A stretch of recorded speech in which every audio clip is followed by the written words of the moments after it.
Hello, everyone, and welcome. I'm Rabbi Julia Andelman, Director of Community Engagement at JTS, and I'm happy to welcome you to today's session of our spring series on the space in between thresholds and borders in Jewish life and thought. And a special welcome to anyone joining us for the first time today. And if you'd like to view previous sessions, you can do so using the link that was in the email that you got earlier today. Our session today is called Gender Identity in Rabbinic Literature, and we're so pleased to have Dr. Mordecai Schwartz teaching us today. He is Assistant Professor of Talmud and Rabbinics here at JTS, as well as the Rip Schnitzer Librarian for Special Collections. And Tani will introduce him more fully in a moment. I just wanted to say a word about the session today because this can be such a charged topic. And I'm very mindful of the principle of, don't talk about us without us, as some people say, that if we're having a conversation about gender identity, that we should not be doing so, with a group of all cisgendered people who are not, anywhere sort of personally on a diverse gender spectrum. So the reason that we're doing that is because we're not actually focusing on contemporary issues of gender identity. We're really looking back. Dr. Schwartz will really be looking back at rabbinic sources, at the history. This is really a look backwards to see how the rabbis defined this this liminal threshold between genders kind of space in their time. So I just wanted to kind of put that out there right away, and we hope to have many other opportunities in which to talk about kind of the contemporary ramifications of this. I'm sure we'll get to some of it, but I just wanted to kind of make that statement up front so that it does not seem that we're talking about a group of people today without including any representatives of that group. So I hope that works for everyone. And on that note, I will turn it over to Tani for a bit more information. Thank you, Rabbi Andelman. So just to review the format of our session, Professor Schwartz will pause for questions periodically throughout the class, and we'll have some time for Q&A at the end as well. You can use the chat feature to submit your questions to Rabbi Julia Andelman. During the Q&A period, Rabbi Andelman will select a few of the questions to present to Professor Schwartz. And since we receive a large number of questions, we'd just like to ask if you could please be as clear as possible with your questions. Please make sure that your question is worded as a complete statement of what you wish to learn. And if your question is in response to a specific source or insight that the scholar has shared, please clearly refer to that source or comment, as we may not get to questions until later on in the session. For any technical or logistical questions, please initiate a private chat with either myself or Ellie Gettinger. The sources for today's class were in the email that you received earlier today. We'll be screen sharing them as well, and we'll also share a link shortly in the chat.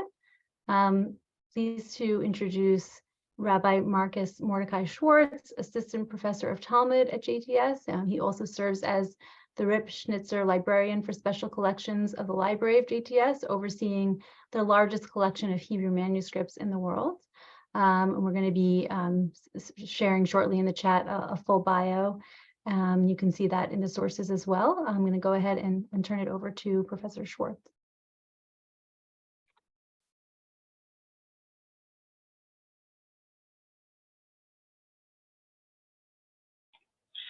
Hi, folks. It's a pleasure to be with you today. I want to talk a little bit about what we're going to do today first to kind of frame it so that everybody's on the same page and understands what we're doing here. So first of all, I think I want to frame the study of rabbinic literature at JTS specifically in terms of our method of study. We have a very specific method of study at JTS that we've developed over the course of the last 100 years or so.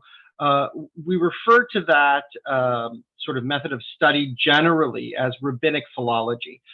Philology is the study of text in a historical context, and also the way texts speak to each other. It involves, on the one hand, what we call lower criticism, which is the study of the text itself, the words, letters, and the formulation of the text and how that's changed over time. And on the other hand, what we call higher criticism, things like source criticism, where we look at the different sources that may have come together to form the text, and we'll be doing a little bit of that today. And also what we call redaction criticism, where we are looking at the text after its final period of formulation and looking at the various choices the text might have made and chose instead to follow. That can be quite revealing when we look at the final form of the text and the various alternatives that it chose not to take. So that's what we're going to be looking at. The idea being in the process of philology that you kind of have to get yourself out of the picture first. You have to remove your own cultural biases, the ways you towards things, in order to be able to allow the text itself to speak as it did at its final stage of redaction, and then the various sources of the text, how they spoke at various stages as the text was being knitted together.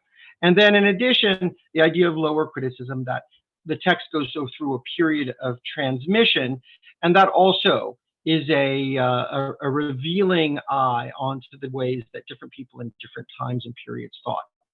I'm going to enhance that today a little bit by also referring to some images, some imagery that's not taken explicitly from texts that are on gender, but imagery that appears in two medieval manuscripts that's revealing, I think, of attitudes towards gender in the Middle Ages, in the 14th and 15th century, amongst Jews and amongst Christians. And we'll start with those images. In terms of gender itself, one of the things that we're going to see today is that as far as the official positions taken in both what I would call the ancient circles of rabbis who were responsible for the formulation of the Talmud, and also amongst early Christians, there's an official kind of doctrinal position or halachic position that establishes gender identity, what we would call gender identity, around the construction of the body. And looking at those legal texts or looking at those doctrinal texts, even though there's an acknowledgement of the existence of some intersex people based on the construction of the body, based on the construction of reproductive organs, of genitals that don't necessarily match up entirely with what we would think of or what they thought of as being typical or standard. Even though that's the case, for the most part, legal and doctrinal texts in both Jewish and Christian circles really look at the body and understand that there's a gender binary that's created by typical, what they imagine as being typical or regular formulations and constructions of the human body. So that's not so fruitful. When we're talking about this topic, when we're talking about modernity and modern critiques of sort of ancient and medieval texts or ancient and medieval conceptions of gender, looking at those legal texts, for me, I think it's not terribly helpful. I am instead going to focus on some agadic texts, what are kind of more, I guess you would say, speculative texts about the nature of the creation of the human being, and about what the human being might have been before the construction of the body, or that the notion that human beings might have originally possessed a body that was not strictly binary in its construction. And I think that is very revealing, very helpful, and in fact also points to a kind of a set of internal states, perhaps, where gender and body are not necessarily in consonance. And that's something that is I think, deeply engaging and surprising, and is revealed through the kind of philological methodologies right? Historical methodology, historical ways of looking at texts that can be very helpful in terms of understanding a kind of blurring of lines that's a lot closer to the ways that perhaps we're more accustomed to thinking about gender in the contemporary world. I would also say one more thing, and this is really important to get. It's something I'm not going to talk about, but it's a huge topic within sort of critical study of rabbinic texts, and that is rabbinic constructions of masculinity and femininity are not, I'm going to say that again, are not the same as what we would, Roman and Greek constructions of masculinity and femininity. Those constructions that are sort of Greek and Roman become kind of like dominant European tropes. The idea of a man who has, kind of martial prowess, who is strong and capable of using violence in a talented and prodigious way to achieve his goals. The idea of a woman who is recessive and more passive. Those are, as I say, kind of more Hellenistic Greek and Roman constructions. That's not what we find in rabbinic literature. And there's a whole literature about that exists that I'm just not going to talk about. So I recommend, if you haven't read Danny Boyarin's book, Carnal Israel, or his book, Unheroic Conduct, that you actually take a look at those books if you're interested in those constructions of masculinity and femininity in rabbinic culture and rabbinic texts that are different from what we would think of as being more standard or more mainstream cultural constructions of masculinity and femininity. If you're interested in that, I would recommend you look at that. But it's not what I'm going to talk about today, even though there's a very large literature that exists.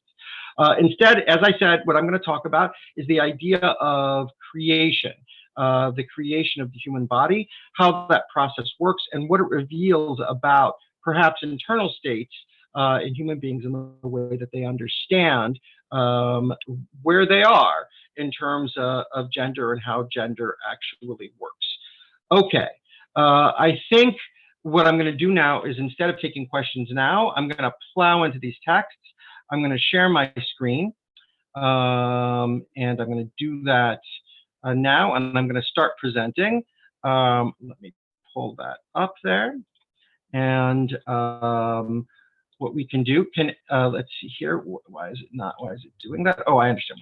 Okay, great, fantastic. Let me make that a little bigger, actually. Can everybody see that okay? Anybody having any trouble? Right, Tani, is that good? Yeah, I think it looks great. Great. So, whoop, I've revealed that too quick. I see, it's very sensitive. Okay, so what we're looking at here is an image from the Sarajevo Haggadah. This is a very, very famous Haggadah that some people, I think, probably know about.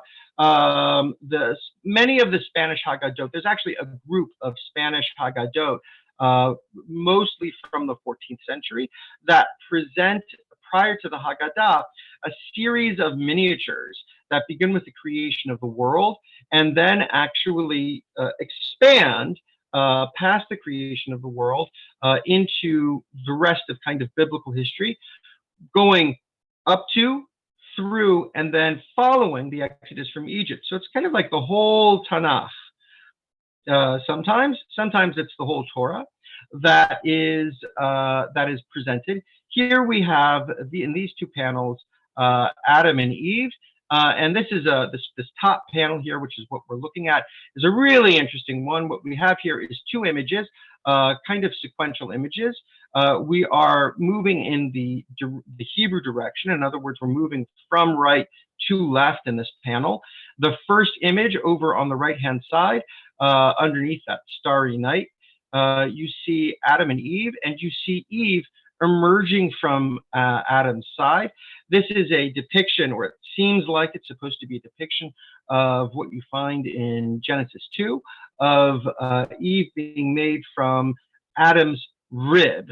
I'm not sure that that's what the word sella means, and rabbinic literature, as we're going to see, problematizes what the word sella actually means, but in English it's usually translated as the word rib. And here in this image, it seems as though she's emerging, she's being created or built from Adam's side.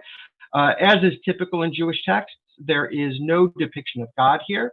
God is invisible, but she actually is emerging from the side in terms of God's creation. I would also point out here, we have, make this a little smaller so we can see both images. See here, maybe a little bigger than that. What we have here also, in addition to the depiction of the sin of the eating of the fruit and the snake in the same panel, and the panel below, we have we do have a depiction of God. It's the radiation of sound from heaven over the two trees, the trees of knowledge of good and evil, and the tree that had the fruit in it. Adam and Eve covering themselves up, having made themselves these belts of leaves to cover them up their nakedness. And then over on the far left side, you see really a gender division in terms of professions. Eve is there with a distaff, spinning thread. That's a very typical medieval depiction of femininity. And you have Adam working agriculturally. That's based on the biblical text. Generally speaking, in Spain, Jews did not have access to agricultural professions. So this is really interesting. I also want to say that the depictions here do not match up with classical rabbinic literature. And I wanted to show you where those depictions probably come from. This is a really interesting image as well. Let me make this a little bit bigger so you can see it. Here we have a 15th century Christian prayer book from southern Germany. This is what we call the prayer book of Albrecht of Brandenburg. And this was actually, it does have a Jewish connection actually, because it was a manuscript that was owned by Anselm von Rothschild. It was owned by the Rothschild family, and who purchased a whole bunch of really beautiful Christian manuscripts. A lot of the Rothschilds were very interested in medieval manuscripts. And here you have a very similar image. You can see Eve's leg inside Adam's side, and as is much more typical, you have in Christian manuscripts, you have God depicted as like an archbishop or perhaps a pope. He's wearing kind of Christian and Catholic vestments, very typical and beautiful vestments. In the background, you have the same image of Adam and Eve sinning. You'll note it's actually interesting that it's still going in the direction of right to left. In the background behind that, you have the angel with the flaming sword far in the background, kicking them out of the Garden of Eden. And then up above, you even have, I believe, that's supposed to be Cain and Abel at the moment of sacrifice, up at the very, very top on the hill outside of the garden. We have a beautiful garden here, also filled with animals and palm trees, and I think it's fascinating to see a kind of shared iconography of Eve emerging from Adam in these Christian and Jewish manuscripts. I think it's really a fascinating thing. We're going to see that idea of Eve emerging from Adam's side, being built out of a rib, is not what we typically find in rabbinic literature, which is really interesting. Okay, so I think what I would like to do at this moment is just to very briefly stop sharing and maybe already try and prompt a few questions here. Are there folks that have already asked questions? We only have, they only just started to come in like a few seconds. Okay, so fine. So I would say continue a little bit. Okay, so I'll continue a little bit more. We'll actually look at some of these texts. And then what I will do is at the end, I will,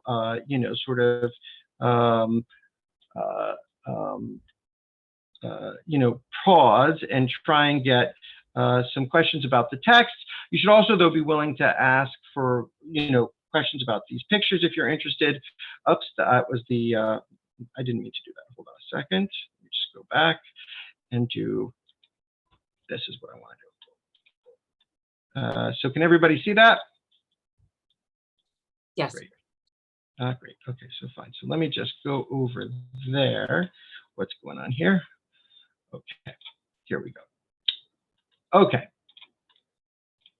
Great, terrific. So let me go into rabbinic literature here.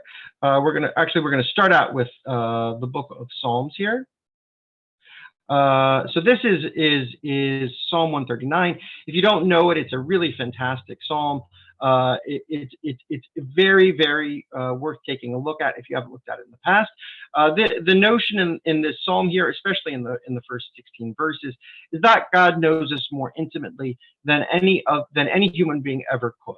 Right? God knows our thoughts whether we're at home, walking, whether we're lying down, and how is that? Because God formed us achor v'kedem, right? Achor v'kedem taratani. You formed me back and front. You made me who I am utterly. And so you know what my internal states actually are. And one of the things that's actually really fascinating here is the kind of comparison between, on the one hand, knowing the form and construction of the body in this intimate way, and on the other hand, how that gives God insight into the internal state of the human being. And if you look after the ellipses here, starting in sort of the second half of this text that we have on the page here, ki ata kanita filiotai, for you created my conscience in English, but filiotai, right, the klayot in Hebrew actually means the kidneys. And we find other statements like this in the Psalms, right? You created my kidneys. Translated here, you created my conscience, is an accurate translation. It's an accurate translation of the idiom. Throughout the Psalms, God is called in different places, Bochen Klayot V'Lev, the one who seeks out what is inside a person's heart and what's inside their kidneys. In the book of Psalms, and throughout the Tanakh in general, and still in rabbinic literature to a great extent, the heart is the seat of the intellect, and the kidneys are the seat of the emotions.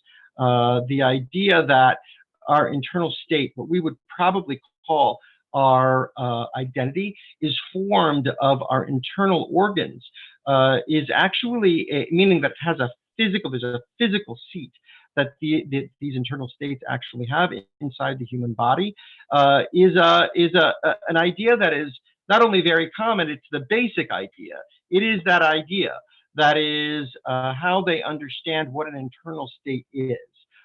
We think of our internal states as being kind of disembodied, that there isn't a seat, or if that seat exists, it's involved in the architecture of the brain. They thought inside the actual body, these seats of intellect and the seat of the emotion are actually there present as part of the physical body. If you continue looking on through the psalm here, you'll see that the human being is knit together in the secret places, in the recesses of the earth. The recesses of the earth and secret places, as we have here, is going to be compared to the womb, which appears earlier in the psalm. And then the height, the kind of, sort of height or summit of all of these ideas is Golmi Ra'u Einacha. You, God, saw me in an unformed state before I was fully formed. Meaning what? Meaning you know my basic nature. You know what are the foundational elements that are inside of me.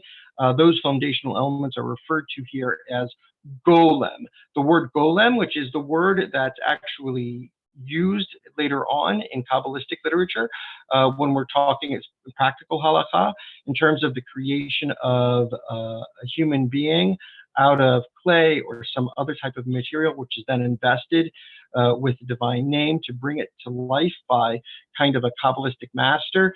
That word golem actually occurs first in the Psalms to talk about the human being in their unformed or foundational state, that God's eyes looked upon the individual human being still while they were in formation. And that gives an insight into who they are, a basic insight into what's inside their internal organs, inside their heart, and inside their guts, inside their kishkas, in terms of what makes them who they are and how they exist in the world, what we would call identity, which is really, really fascinating. The interesting thing about this psalm is we're going to see verses from this psalm used as proof texts in these texts about gender, which we're going to see in a second. So what I want to do now is look down at the Bereshit Rabbah text, which begins at the bottom of the page here. We have here the statement of Rabbi Yirmiyah ben Elazar, who says, this is from Bereshit Rabbah, by the way. The edition that I used is the Tid or Albeck edition. It's which is based on a manuscript which is in Vienna, and is the finest, or at least one of the finest manuscripts of Bereshit Rabbah. So he said the following thing. He said that at the time that the human being that God created the first human being, androgynous bera'o, he made him an androgynous. So that's translated here as an androgyne. This translation is based on the Sanchino translation of Midrash Rabbah, with some adjustments, but mostly that translation.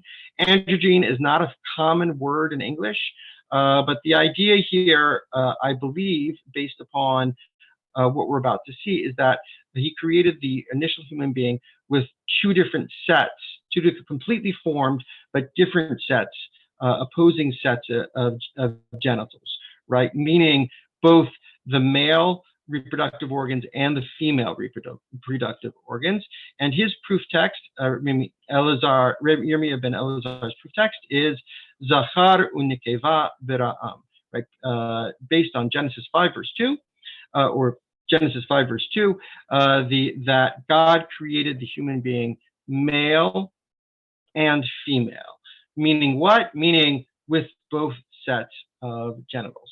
And I'm going to make this a little bit smaller so we can see the end of the page, because it's not letting me flip the page here. So we can see here, Amar Rabbi Shmuel bar Nachman, Bisha'a, excuse me, Shebarah HaKadosh Baruch Hu et Adam Rishon, at the hour that God made the human being, du partsufim bera'o. So this is a disagreement. I'm going to explain what du partsufim bera'o means.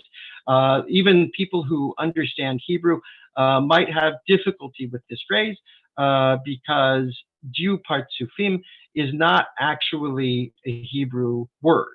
It is actually the Greek word prosopon, with du, or probably D in Greek pronunciation, D prosopon, which means two faces, made the human being with two countenances.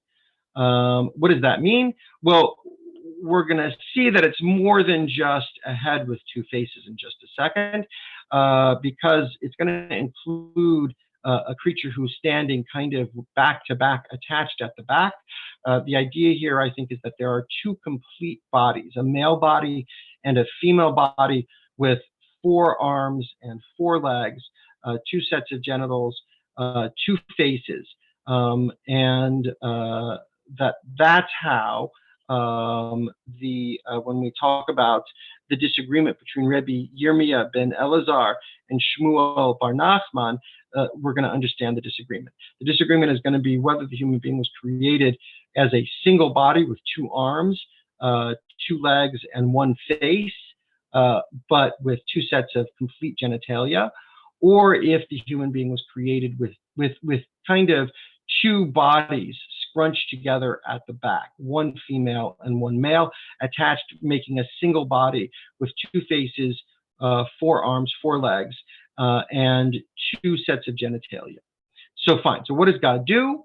It says, V'nisro va'asao gabayim, gav lachan v'gav lachan. So he sawed him in half and made out of him 2 backs, a back on one side and a back on the other. So now we have a response. You have here the rabbi who said that in fact we are dealing with one human being with two sets of genitalia, responding to this and saying,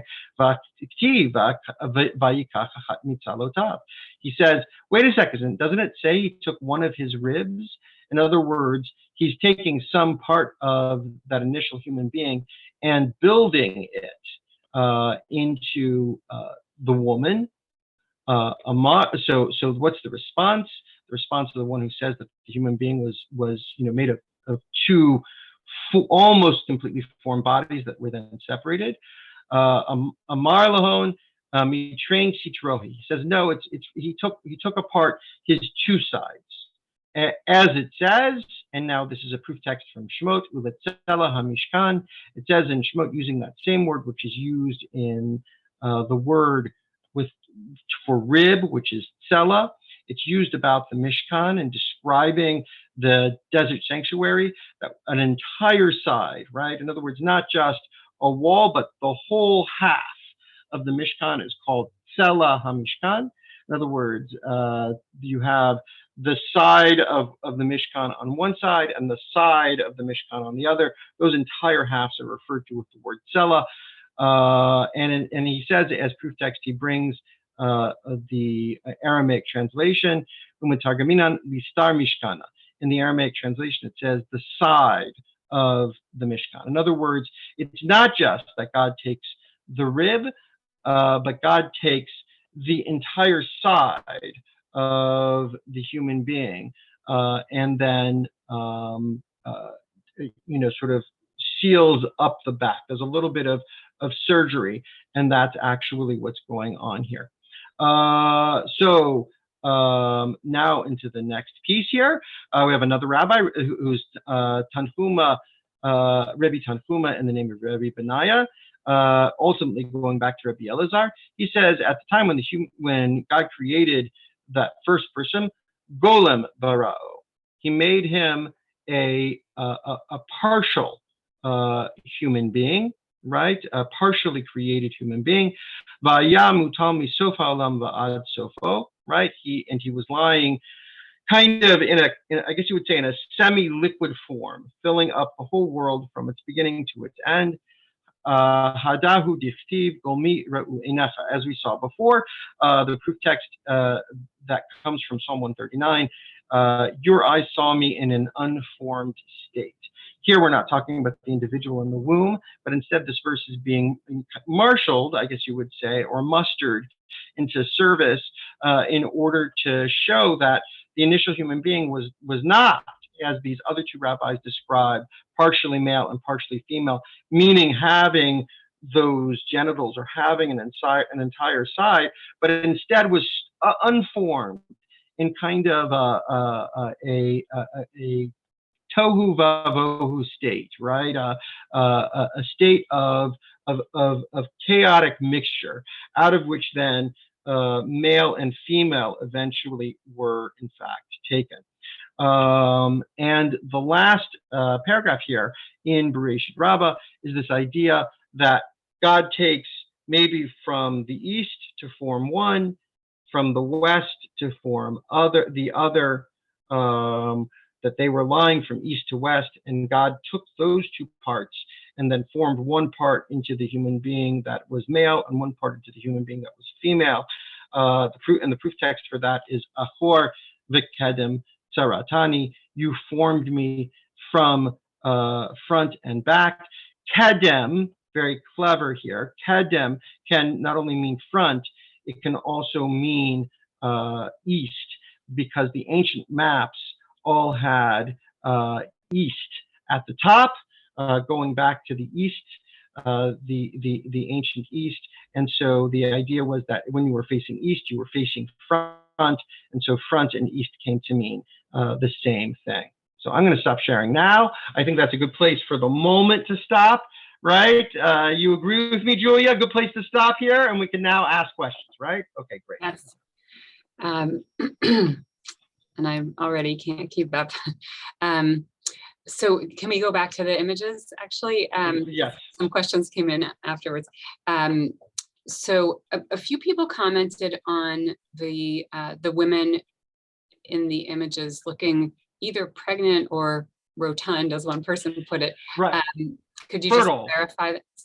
Okay, so I don't know if you want to comment on that at all, on the way they're Yeah, absolutely. Should I put the images up? I can put the images up. I'll put them up. Hold on just a second. Let me just put them up, and I'll start presenting again, because you're right. I do think that that is indeed one of the things that's going on here. Is this it? No, this is not it. Oh, where is it? Let me just go down here. Would you like me to go ahead and put them up for you? Is it? No, I've got it here. I've got it now. Okay, so fine. So yeah, so a little bit less so in Sarajevo, but still, at the tree, she does look like she has a little bit of a bump, maybe.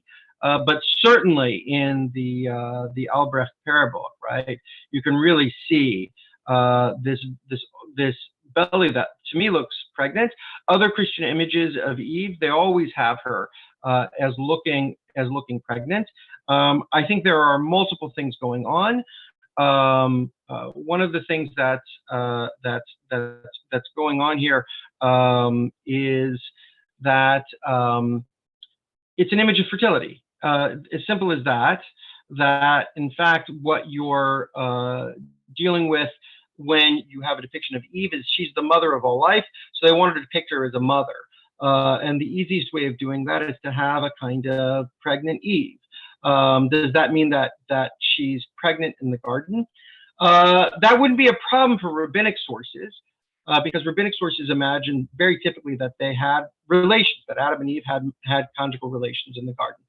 Might be a bigger problem for Christians, because there are Christian views that they did not have relations in the garden, but that's also not universal in Christian circles as well. She might have been pregnant when they were actually already been pregnant when they were kicked out of the garden.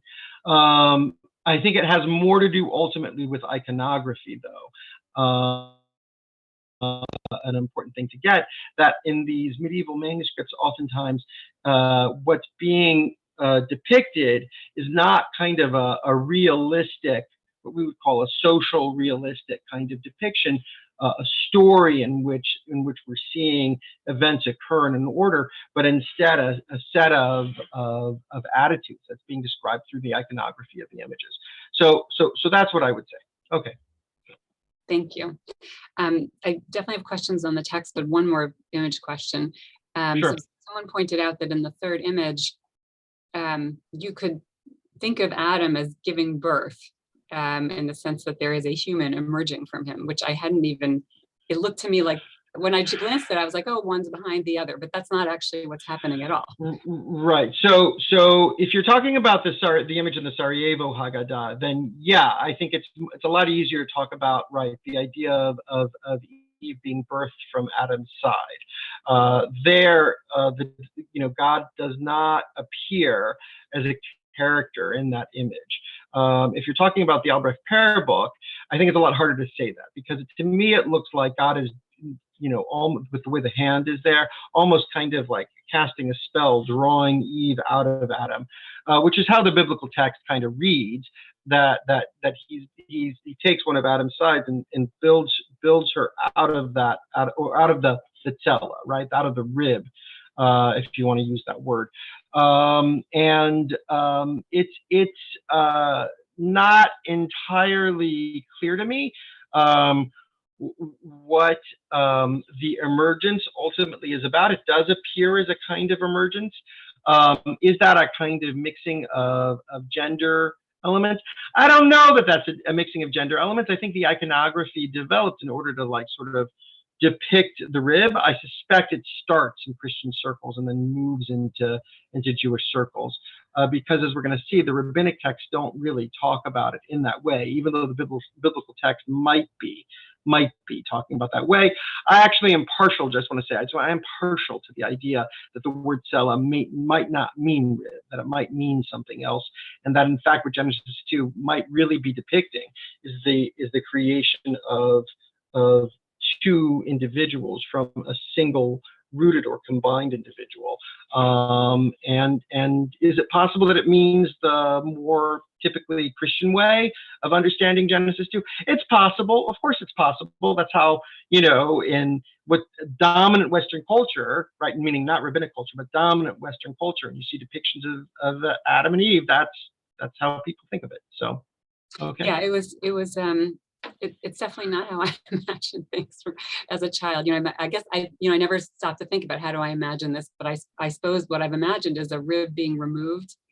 And I'm not saying that this happened, but in terms of imagining the story, a rib being removed and somehow externally, like being turned into another person, as opposed to I'm messing around inside, turning a rib into a person and drawing the person out. It's an interesting playing with those rules. Okay, so let's look at some textual questions. So a lot of folks commented on the back-to-back image that you were painting for us through the text. One person noted, there's so much language in the building of the Mishkan, actually, the tabernacle in the desert, with the different parts of things. It says like one facing another, but it's sort of personified language. So we have Isha el Achotah is my favorite piece there in terms of the that's right, and in terms of the facing, the way the hooks are arrayed, right? One, then the curtains, the yeriot, when they're attached one to another, it says Isha el Achotah, each one attached to her sister. Which is like fantastic language. I think there's something, I think architecturally, we can talk a lot about architecture in general, but measurements before the modern period are all based on the human body. We've continued some of that language in the imperial system. We talk about a foot, in terms of how large certain things are, which is of course originally going back to the idea of the king's foot. In Hebrew, the word amma, which is the measurement in rabbinic literature, is the cubit in the biblical term. It still refers in modern Hebrew to this part of the body as the amma. So when you talk about extending your arm, you can talk about extending your amma, and that idea that the measurements for ancient architecture, whether we're talking about the Mishkan or whether we're talking about the Parthenon, really are human measurements, is a kind of an important thing to get. And one of the markers of modernity is precision in measurement and a movement away from the body. One of the things that happens during the French Revolution and the adoption of kind of like the metrical system is the disjuncture or the break between the human body and measurement, and therefore the break between the human body and the way we think about buildings and the personification of human beings within buildings, which is a really interesting element. So I find that fascinating. Yeah, to me it makes sense that they would say, okay, we're trying to find metaphors for the body. Oh, the Mishkan's the perfect metaphor. So the Mishkan was what came to mind for me, but let me tell you what some of our folks mentioned. So someone mentioned the Kruvim, the cherubim on the ark, which are facing each other, but there's sort of the two bodies there. Prophecies of Isaiah and Ezekiel. There's so much kind of spatial relationship talked about with the whatever that the wheeled thing is. Right, both have to be the first few chapters of Ezekiel and also the sixth chapter of Isaiah that talk about angelic bodies and what angelic bodies look like. And those descriptions of angelic bodies continue into the liturgy, right? In El Adon, for instance, we have descriptions of the angelic bodies, which grow out of those biblical texts, and they're a standard part of the Siddur, which is really, really interesting as well. They don't talk about that here, but I think one of the interesting things is this question of are angelic bodies gendered? Do they have sex or do they not have sex? That's a really interesting kind of question. You know, and why is it in Isaiah that they're depicted as covering up their faces also, which is really, really interesting when we're talking about faces here as a metaphor for sex as well in this text. So I think those are really interesting and fruitful ways of thinking. I'm not going to do a lot with it today. I'm sorry. People also mentioned, someone asked, isn't the idea of the original person being two bodies back to back in Plato? And someone also— Yes, that's on the source sheet. That's on the source sheet. We're going to look at that next. All right, so we'll get there. And someone also talked about, this person wrote, in the play Hedwig and the Angry Itch, Hedwig has a song about the children of men who were back to back, both sexes. Zeus splits man and woman with lightning bolts. Yeah, that's from Plato's Symposium. I want to talk about Plato's Symposium next because we're going to go into it. It's a really interesting text. It's a much older text than Bereshit Rabbah.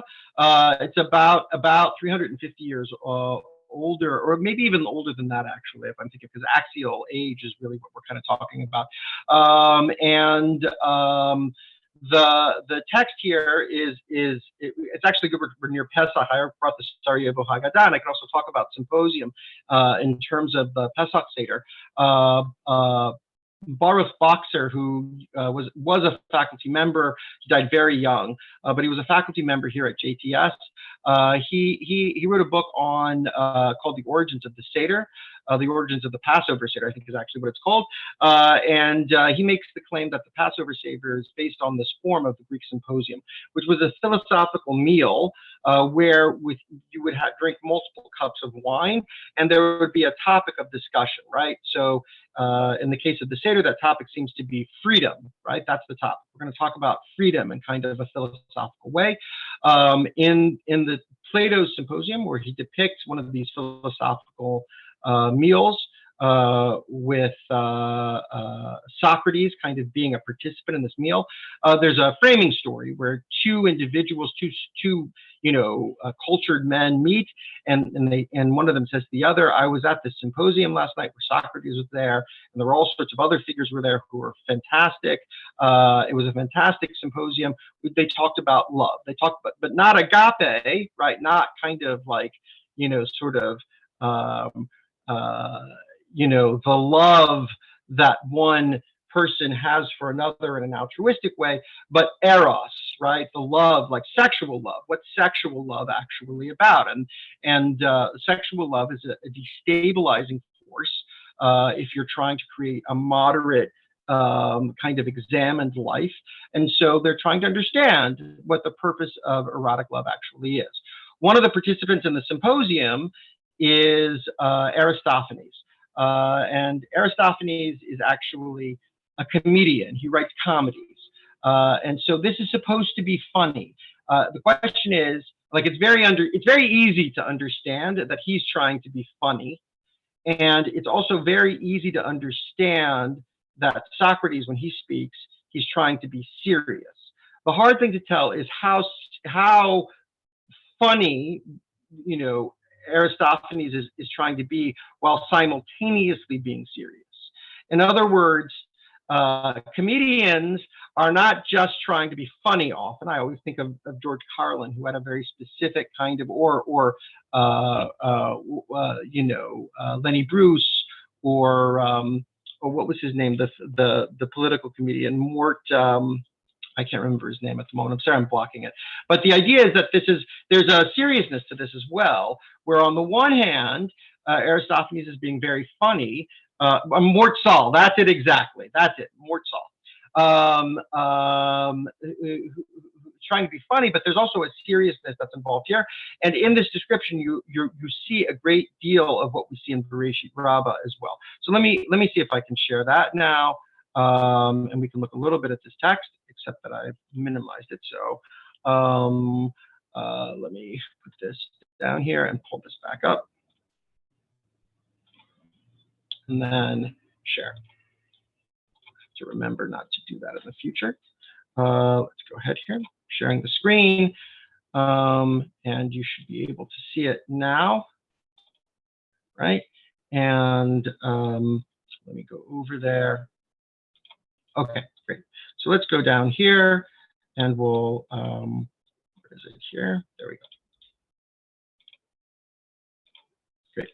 that's the wrong thing. Let me do this again. Present. Okay, great.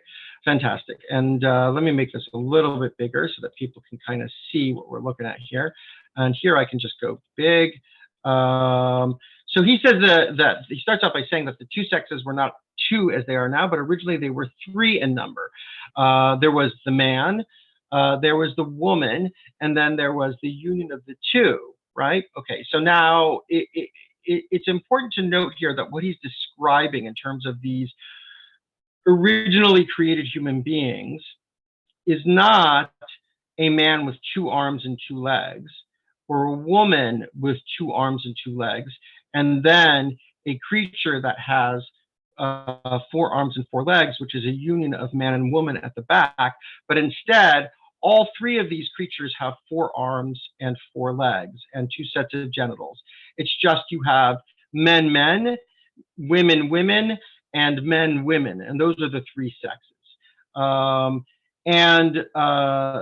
last one was called, androgynous, right? And he says that in the second place, this early person was round. The back and the sides formed a circle, so kind of, if you can imagine, a spherical shape. And he had, as we said, 4 hands, 4 feet, a head with 2 faces looking in the opposite ways, a round neck, 4 ears, right? 2 sets of genitals, and so forth. And he could walk going forward or backward, or he could also, when he wanted to go fast, when this sort of creature wanted to go forward, wanted to go fast, could roll over and over at a great pace, he says, turning over and under like a tumbler, like an acrobat going. And then this was the way that they would go when they wanted to go super fast. And they were, I'm going to skip a little bit in the text here with this ellipses, that they were, what he says is, terrible in their might. They revolted against the gods. The gods had to fight them. They figured out that they didn't want to destroy them because they still wanted their sacrifices. And so what they did is Zeus and Apollo got together. They split them in half. And then the description here is also very funny because it's like he says, like a shoemaker might put smooth leather upon a last. They actually, sort of make new backs. They turn things around. They mold the breast, and they split them in half. Now, after the division, which I've put here in italics, the 2 parts of man, he says, each desiring his other half, came together and throwing their arms about one another, entwined in mutual embraces, longing to grow into one. And they didn't have any way of relieving this tension, and so they were dying from hunger and self-neglect. So what they did is that they once again made an adjustment to the body. This is Zeus and Apollo, and they turned what this translation calls the parts of generation around to the front, and therefore they could, actually have one body joined together into 2 bodies joined into a single body during the moment of generation, rather than what he says is reproducing like grasshoppers, where one set would put their seed upon the ground, then the other one would put their seed upon the ground, and we combined together that way. Instead, these embraces could in fact lead to something. Or he says here, noting, trying to explain, sort of what we would call, same-sex relations, that what you have is, the idea of satisfying a tension that, when, a man wanted to be with another man, or a woman wanted to be with another woman, the relations there would result in kind of a return to the original creation, that original creation that gods had originally created, and their tension would be satisfied, and then they could go on about their way. That's the notion. That's what we see in Aristophanes' speech. in the Symposium. I think it is supposed to be funny. I think it is also supposed to be serious, right? In other words, what's being described here is a kind of existential loneliness and a notion that we are incomplete as human beings, that many of us, let's say it that way, because there are people who seem not to be interested in sex altogether, but many of us need to have sex and companionship, and that the origin of that is in this initial revolt against the gods, that the human being was ripped apart, and now the attempt is to join back together, and that initial ripped apart is what creates the kind of existential loneliness that human beings actually feel. Do I think Bereshit Rabbah is drawing upon this as a source? Maybe not explicitly. I think probably not explicitly. I think that one of the things that you actually have, and I think Richard Kalman, who is a professor at JTS, has written a book about this called Migrating Tales. You have a culture of folklore that spreads across the Hellenistic world, and that Jews and other cultures are relating to each other. And this story has a long life after the Symposium, and actually makes its way into rabbinic literature, into Midrash. I think that's probably true.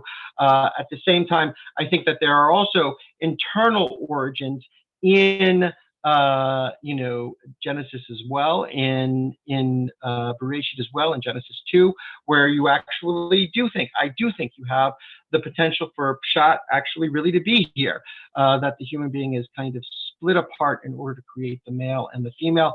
It's not a ripping apart, it's not a revolt, not the result of a revolt in Genesis 2. In fact, it seems to be a part of the process of creation.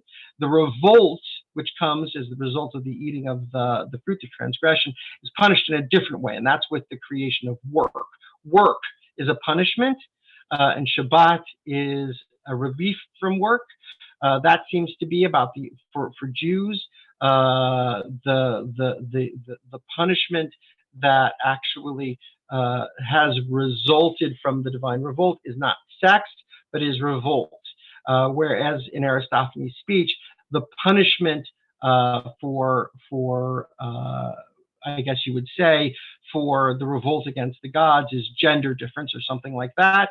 And then the recompense, that's like a recompense in the same way that Shabbat is kind of like a recompense for work, for the punishment that is work.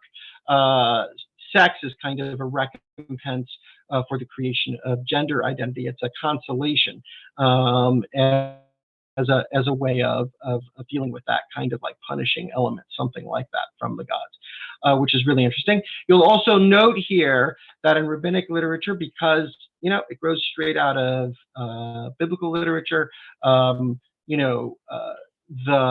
idea of there being initially women and men, in addition to being a man-woman creature, doesn't exist here in Bereshit Rabbah, even though it exists in Aristophanes.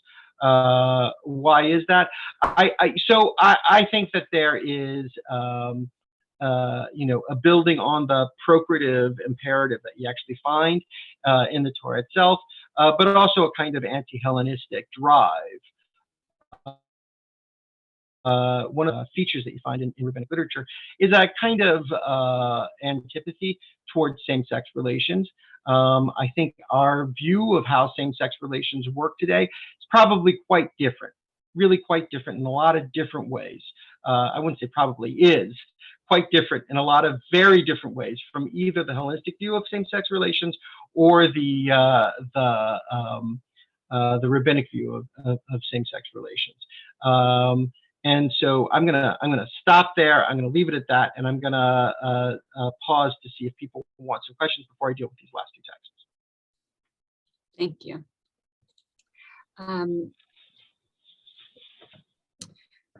These aren't directly on what you were just teaching, but interesting questions that have been just coming in generally. So one person asked in Genesis chapter 2, later on, after the creation story, where it talks about man and woman becoming basar echad, one flesh in marriage. This person was asking, do you think there's a suggestion there that that's sort of like a return to how it began? I mean, yes. Although I think that probably I agree with it's in Bereshit Rabbah and it's Rashi's standard interpretation. I think it's probably pretty close to Pshat also. That basar echad there means that the male and the female are both become one flesh in their offspring, right? In other words, basar echad there means that their offspring is one flesh made out of separate male and female, and that's what it means, right? Because davak bi'ishto probably means that they're coming together, right? V'hayu lebasar echad means that something is being created, right? Haya le means that something new comes out of, right? It becomes something additional. And I suspect what's going on there is that the biblical mind is thinking of the offspring, and I think that the midrashic interpretation of Bereshit Rabbah and Rashi kind of gets that idea across really well, and I suspect that's what's going on. When I talk, that's what I mean when I talk about like a procreative imperative, right? Pru urevu, right? That commandment to be procreative, right? To be fruitful and multiply occurs both in Genesis 1, Genesis 2, Genesis 5, but then also occurs with Jacob when he's going down to Egypt. God appears to Jacob and says, right? Or I think it's still in Eretz Israel. He says, I'm Hashem, right? Ani Hashem, pareh u'rabeh. You should be fruitful and multiply. That's your imperative. And so I think that prolific imperative, right? The imperative to proliferate, to procreate and proliferate is in fact like sort of a part of what's going on in the Bible and also in rabbinic literature. Yeah. That's really interesting. I never thought about it that way. Okay, so someone else said that he has heard in other lectures that in medieval times, the rabbis taught that if a person converted to another religion, their body underwent changes from a Jewish body to a non-Jewish body. That's part one. And part two is, does this imply that the body has intrinsic fluidity? So first of all, there are some really amazing Kabbalistic texts, exactly as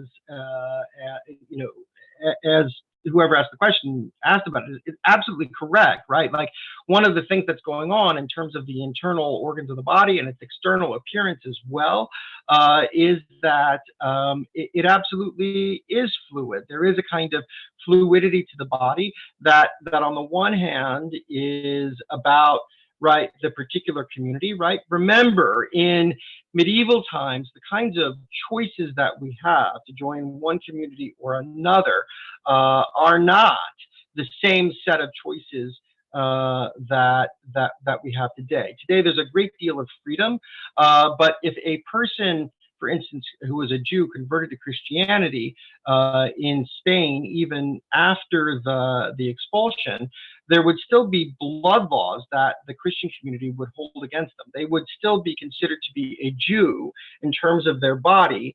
And it is for that reason that endogamy within the group of converted Jews in Spain continued.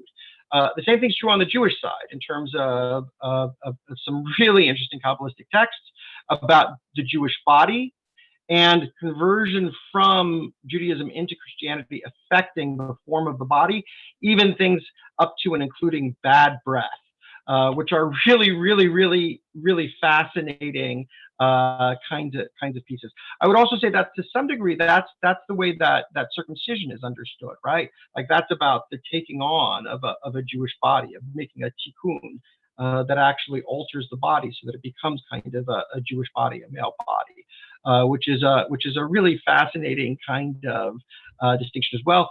The Rambam also and preceding him, Philo, both talk about circumcision as a way of tamping down the sexual drive. That's another element that's involved in the process of imagining what the male body is, and the kind of destabilizing nature of the erotic drive, which I think is really, really interesting. So yeah, bodies are fluid. They're absolutely fluid.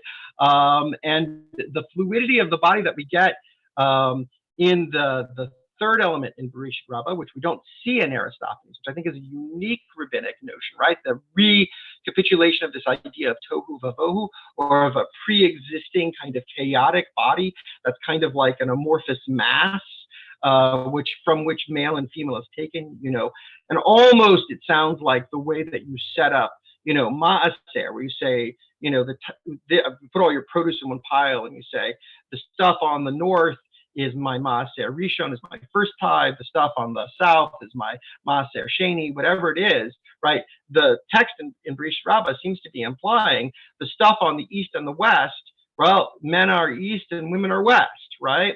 And that it's from that initial body, that kind of like that initial Plato body, fluid body, that then those two separate creatures are actually created, which is really, really interesting. Yeah.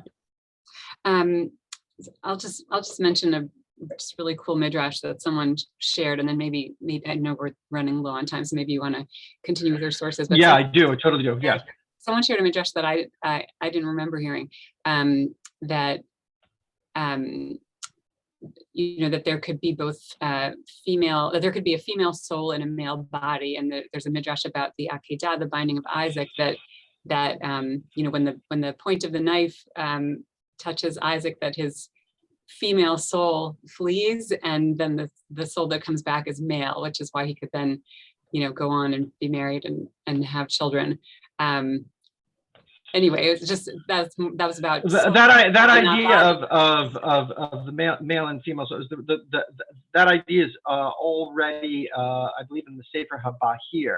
I think it's a Kabbalistic idea. So I'm not exactly sure when I haven't heard that about Isaac before. I'm certainly not an expert in Kabbalah. That's not in a classical rabbinic midrash, meaning a midrash from before the 8th, 9th century that I know about. But yeah, absolutely. These later midrashim have some really wild things in them as well, which is great. I like that one. Okay, so let's I'd love to know the source of that if you're able to put your finger on it. Okay, so let's go back into these sources here. I'm going to put this up, and I think what I'm going to do is try and maybe I'm going to keep it like this with this thing on the side here, because I can make it bigger, and maybe we'll do it that way. So here we have the Gemara in Eruvin. This is a really, really fascinating passage here. I don't know that I'm going to read through this passage in the inside. I might read parts of it, but this is the classical location in the Babylonian Talmud, which is, of course, the most common rabbinic text for people to study, where we have this idea of dio partsuf panim, right? Which is, again, that idea of du prosopon, right? The two faces, the idea that the human being was created achor v'kedem tzaratani, that the human being was created two sexes, but two bodies back to back, basically. And then we have a dispute, right? The other idea being that the woman wasn't made out of a whole side of the human being, but not out of a rib either. Instead, what you have here is zanav, a tail, which is in some ways even less of, I guess you would say, an imagining of a full human being than a rib. Zanav is the idea that Tsela somehow means zanav, but that may be the back, or referring to the back part of the body. What you do have here is the idea that the human being is the first the last thing to be created and the first thing to be punished. A dispute about that. And then an ongoing dispute trying to understand what actually is going on by the person who says tail. How can they possibly have said tail? That doesn't make any sense with the text. In the end, what we have here is the idea of male and female. The original human being is male and female, and then part of the body is taken, the tail, and made into a sexed or gendered thing. It's important to note that the word penis in Latin means tail. So I think actually ultimately what's being suggested here, and it's kind of a radical suggestion, this is based on my own reading. I haven't seen anybody else propose this reading of Eruvin, but I've proposed it a few times. People haven't laughed me out of the room yet. The idea here, I think, may in fact be that the genitals, one set of genitals, is being removed, and God is building that set of genitals into a whole body. What's being removed from the original human being is the penis. So the part that's being removed and created is not the female, but instead the male. In other words, the word tsela is being understood as being the full body. Zanav is the part that's removed. That's the penis, that set of genitals from the initial human being, and then those genitals are being built into the male. And so what we're actually describing here, and the language actually works if you look back, right, is not the creation of the woman out of the man, but the creation of the man out of that initial dual sex creature. And so you do have, ultimately, that's if you're trying to read it in consonance with Bereshit Rabbah, Zanav, if you read it the normal way that people normally read it, doesn't make any sense. Tail doesn't make any sense. But if you read it in the way that I am, that the word Zanav is a reflection of the Latin word penis, which does mean tail, initially, that it's the same machloket, it's the same dispute.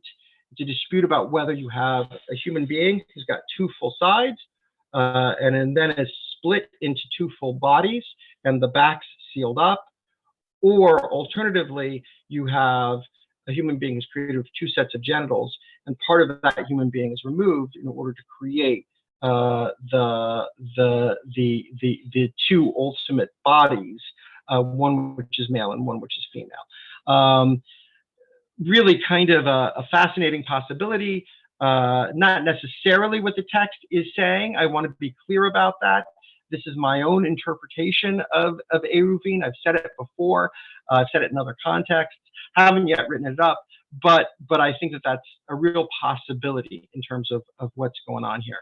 So I do want to just go back in here, go to the end, because we do follow at the end. The more dominant idea seems to be the idea of two full bodies that are then split, because as is often the case, the Talmud will follow in argumentation the idea that appeals to it more without necessarily saying which one is correct. So what we end up doing here is the following, coming to the idea by Ven Hashem Elokim et Hatzela, right? So for the one who says that in fact there were initially two bodies, how do we understand Vayiven? How do we understand that God built the side of the human being into the woman? How does that actually work? Well, it means that God did her hair. It says that the human being, that what God did with Chava is he braided her hair. In other words, he gave her kind of like a makeover treatment, and then brought her to the first human being. Shekain because in the cities by the sea, when they talk about hairstyling, they actually talk about it as hair architecture, something like that, building.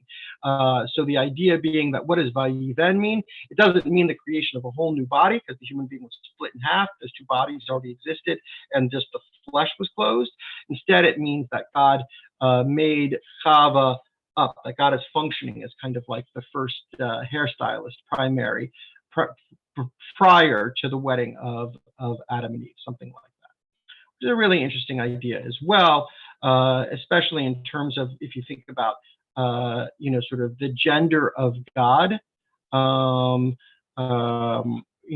That idea is God as a hairstylist. What does that say about God's gender?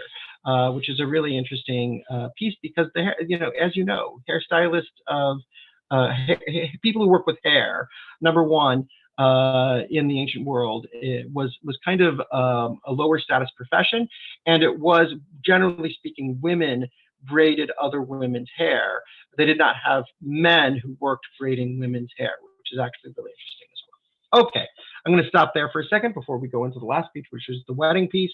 Well, actually, let me ask you this, Julie. Do you think I should just go straight into the weddings here? Do you think I should just do that, and we'll take questions at the end? Let's do that. Yes. Fine. So I'll talk about this, because I'm not going to have a lot of time to talk about it, but I do want to say here about this last piece, and maybe I won't even put it back up on the screen. We have here a description of the Sheva Brachot.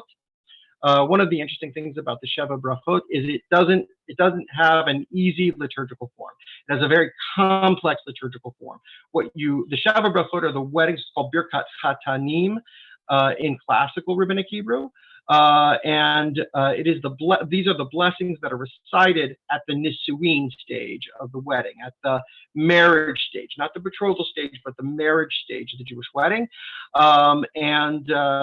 What they generally talk about is, on the one hand, the creation of the human being. And there are two sets of understandings of how that creation of the human being happens within the Sheva Brachot, within these Birkat Chatanim, these wedding blessings. And then, in addition to that, it talks about the idea of redemption, the idea that weddings are kind of miniature moment of redemption that prefigures the coming of the Messiah and the joy that's going to occur once the Messiah comes and Jerusalem is rebuilt. So when I say it doesn't have an easy liturgical form, what I mean by that is that it seems to be an amalgamated form. Most often when we think about the way that Jewish liturgy works, you have a blessing that opens with the blessing formula, Baruch, and closes with that same blessing formula. And then there are a series of blessings afterwards that don't open with Baruch, but then do close with Baruch. So if you think of the way the Amidah, the Tefillah, the Shemona Esrei is set up, it's set up in exactly that way, all the way through from beginning to end. Birkat Hamazon is set up that way until the fourth blessing, but that fourth blessing we know for sure is an added later blessing. The Sheva Brachot go back and forth. They're really strange. You have two short, simple blessings. Then you have one that opens with Baruch and closes with Baruch. Then you have three more which don't open but do close with Baruch, and then you have a final blessing which seems to start the cycle over again, in that it opens with Baruch and closes with Baruch. So it doesn't make a whole lot of sense. In the Talmudic passage here from Ketubot, you actually have a discussion of rabbis doing different numbers of Birkat Chatanim, which seems to imply that there are two different sets of these wedding blessings that are out there, which are then combined together at a certain point later on, and that's what creates the problematic nature of the liturgy in terms of its structure, which is in some ways really interesting, because it's the again, that idea of male and female perhaps coming together, that it's replicated in the actual form of the wedding, of the text of the wedding blessings perhaps. Coincidentally, I don't think it's planned that way. I think there were two different liturgical forms that then came together because different rabbis were saying different things, and so they got stuck together at a certain point. But within the Sheva Brachot, the Gemara notes, you have on the one hand a depiction of creation in which there are multiple people created, right? But then you also have a reference to Yitzircha, as you caused joy to your creature, singular, in Eden. And it actually takes this to be whether there was one moment of creation, a single being created at one and then split apart, or whether there were two acts of creation, first Adam and then Eve. That dispute actually is there.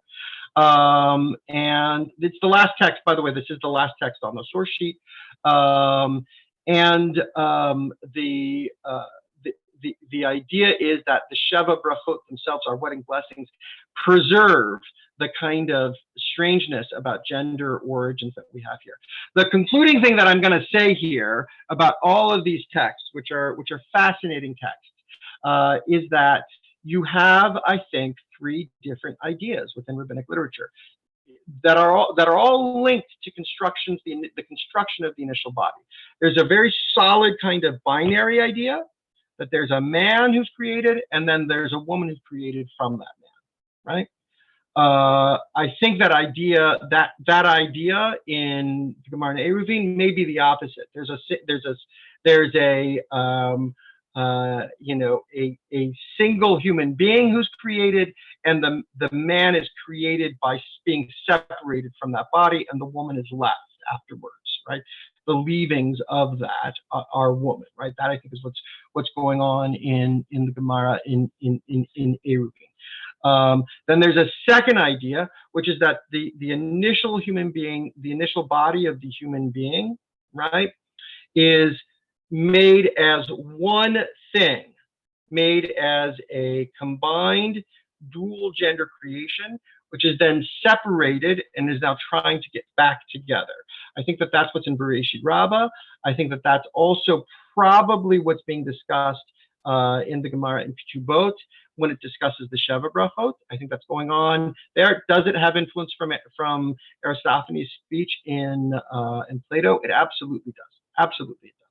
And then there's a third idea, which we don't see in any other Greek or Hellenistic source, which I'm very partial to, the idea that first human being that's created, the Adam Harishon, the real first human being, is kind of a variable, flexible kind of Plato body, a tohu vavohu kind of body, which exists spread out through the whole initial world of creation, which is then separated to the east and to the west and becomes the man and the woman, but is formed simultaneously by God into these more, kind of formal kind of creatures. The idea of golem and the idea of foundation being kind of flexible, I think can help us when we're trying to think about the flexibility, the internal flexibility, the playot, right? The internal nature of our own identities when we're thinking about gender and how we depict our own masculinity, our femininity, and by that I mean whether we're male or female or something else. So I think that these are fruitful ways of thinking. Am I telling you how to think about gender? No, I'm absolutely not telling you how to think about gender. All I am doing is showing you some interesting things that are historically, I think, present in rabbinic literature, and that can be helpful to us when we think about rabbinic literature as modern people, when we're trying to understand how we understand autonomy and gender in a contemporary context. Okay, that's it. That's what I have to say. That summary was extremely helpful. Thank you. So I was thinking, and someone chimed in with biology at the same moment I was thinking it. So, one thing that the third view that you talked about, kind of the fluid, golem, it made me think about cell differentiation and just that incredible potential that we have, that every cell has somehow in this miracle of DNA that then different cells go on to do different things. Someone else noted biologically all fetuses are female until testosterone comes onto the scene. So they liked the idea in Eruvin that sort of imagining the first human as being primarily female, out of which comes a male. There's sort of a harmony with that biology. So I'm glad you like my reading. I just want to say there are going to be if I actually ever do write this up as an article, there are going to be a lot of people who disagree with my reading of Eruvin. I do think that's what's going on, though. I really do think that's what's going on. Yeah. Someone and someone actually also noted mentioned an article in biblical archaeology that talked about the rib being the pubic bone or the penis. So we can find that article as well, maybe, and put it as a as a reference. Right. I didn't mention the idea of the bone, but that idea does exist. It exists in Pirkei Rebbe Eliezer, the idea of woman being made out of a pubic bone, because they saw that pubic bones existed in lots of animals, even, by the way, in mammals, right? But that human men don't have pubic bones, and so it's just levitated through engorgement of blood. Let's say it that way, if that's a right word to say.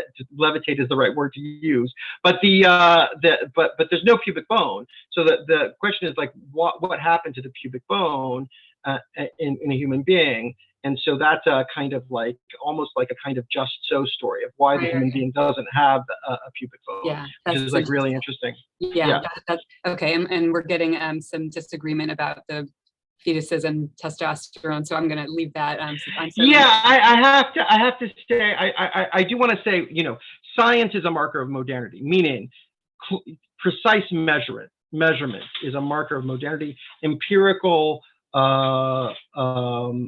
understandings, right? In other words, epistemology as through experience and through empirical observation. Those are all markers of modernity. That's what science grows out of. And so when we talk about like biology, physics, chemistry, we're really talking about modern cultural features.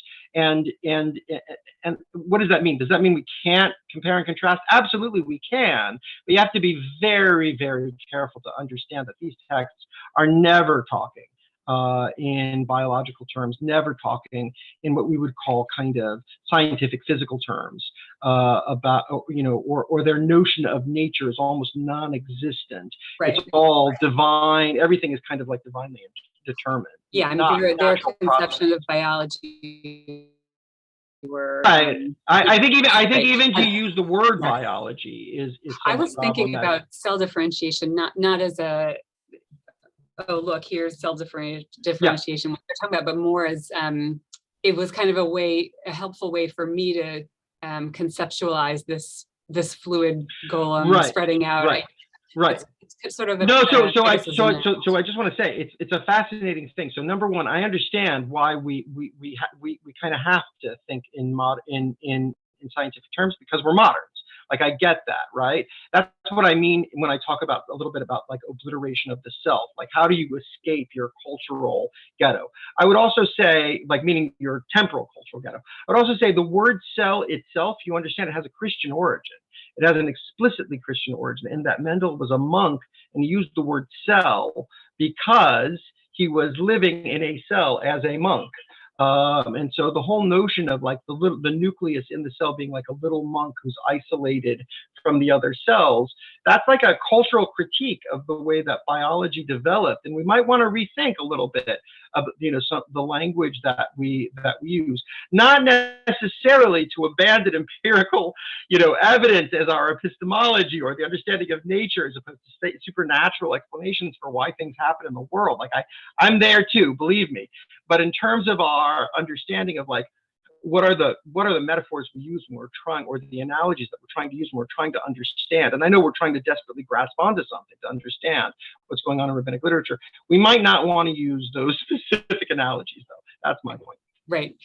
Point taken. So thank you so much. I mean, if anyone ever thought of gender as being a frozen category before, it's kind of impossible this way at the end of think in those terms at the end of this this discussion and really in-depth text study, and the way you set it up for us. There's the series is called The Space in Between. There is so much space in between here and so many differently nuanced views. So thank you so much. It's a pleasure. It's a pleasure. And if you want to see me write up this article on Eruvin, you should send me an email encouraging me to do it, because otherwise I'm not going to do it. I need people telling me to do it. So I'm not the most disciplined writer. I haven't been for years. So if you want me to write it, I can, but I need encouragement. We support you, and I want to also just thank everyone for we supported in that project. I want to thank everyone for joining us today, and just remind you we're off now for 2 weeks for Pesach, so no session April 3rd, no session April 10th, and then we're going to be looking at some really different kinds of in-between cases when we come back on the 17th. Marjorie Lehman is going to be looking at the kind of marginalized category of witches, of women sort of defined as witches, and the strange space they occupy in society in the Talmud. That's right after Pesach on the 17th. And then well, I'll leave it there with wonderful sessions after Pesach. So we look forward to seeing you then. We hope you have a wonderful holiday, and we will see you on the other side. Thank you again, Dr. Schwartz, and thanks to everyone for joining us today. A pleasure. Take care. Bye.